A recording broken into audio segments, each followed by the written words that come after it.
Our discussion today revolves around this: how to unburden our spirit, bring back vigor and passion, and be conscious of where our time is spent. This isn't about completely distancing ourselves from the world, but about establishing harmony and equilibrium. It's time to re-energize, to recharge, and to reclaim control over the runaway train that life can sometimes become. Time, the relentless river that keeps flowing, never stopping. It's an infinite resource, yet once spent, we cannot get it back. Every tick of the clock carries away a moment of our existence, a moment that we can never retrieve. What do we trade our time for? Are the rewards we get from spending our time worth the minutes, hours, and days we give up? Recognizing the value of our time prompts us to use it judiciously, to invest it in actions, thoughts, and experiences that truly matter. Time is a treasure that deserves our respect, our appreciation.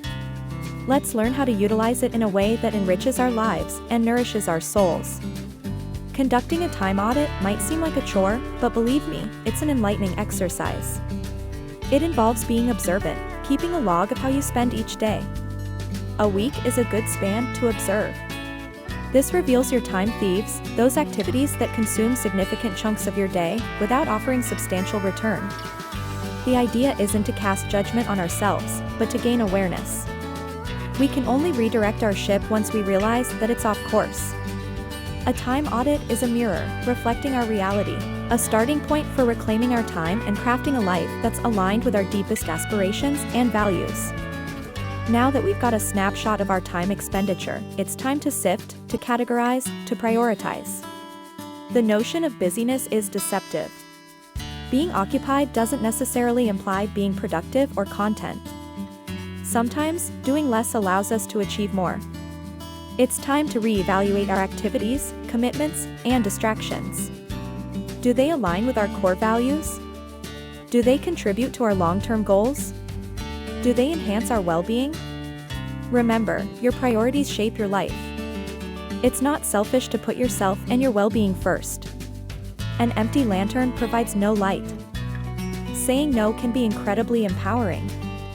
However, many of us struggle with this. We fear letting others down, we fear missing out. But here's the harsh reality: each time we say yes to something we aren't wholeheartedly committed to, we are saying no to something that might be important to us. It's not about being rude or dismissive, it's about setting boundaries, it's about safeguarding our time and energy.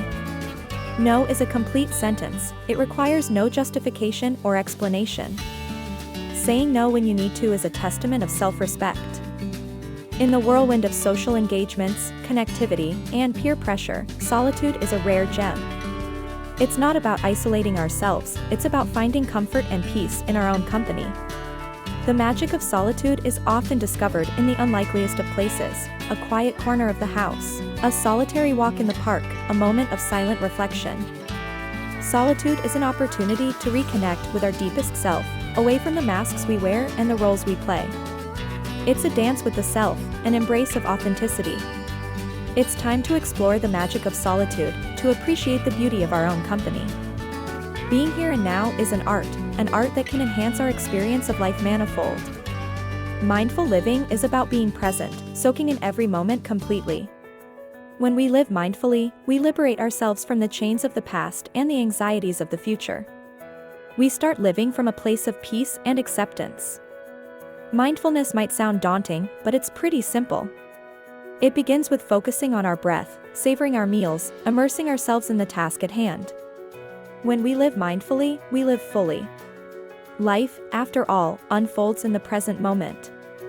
To recharge our spirit, we must also pay attention to our physical self.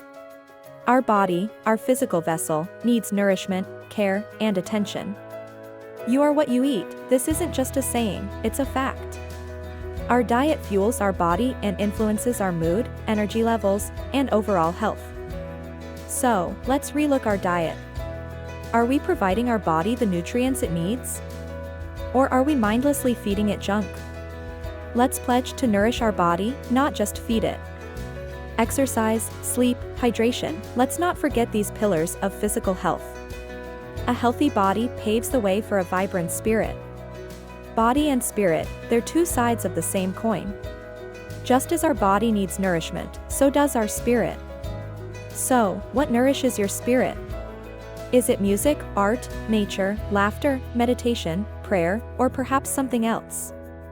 Whatever it is, make sure to incorporate it into your daily life. These are the moments that make life truly worth living.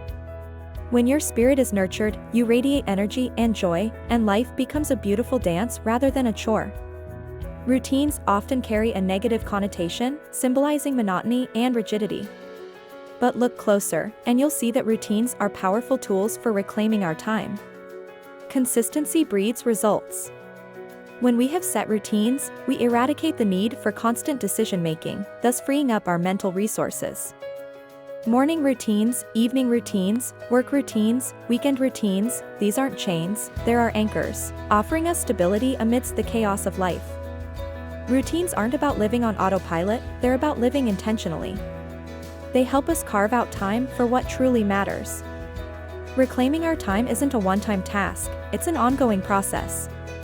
As our life evolves, so do our commitments and priorities.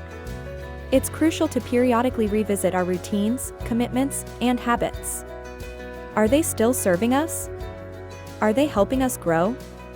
Are they making us happy? It's okay to let go of what isn't working and to embrace new practices, habits, and routines.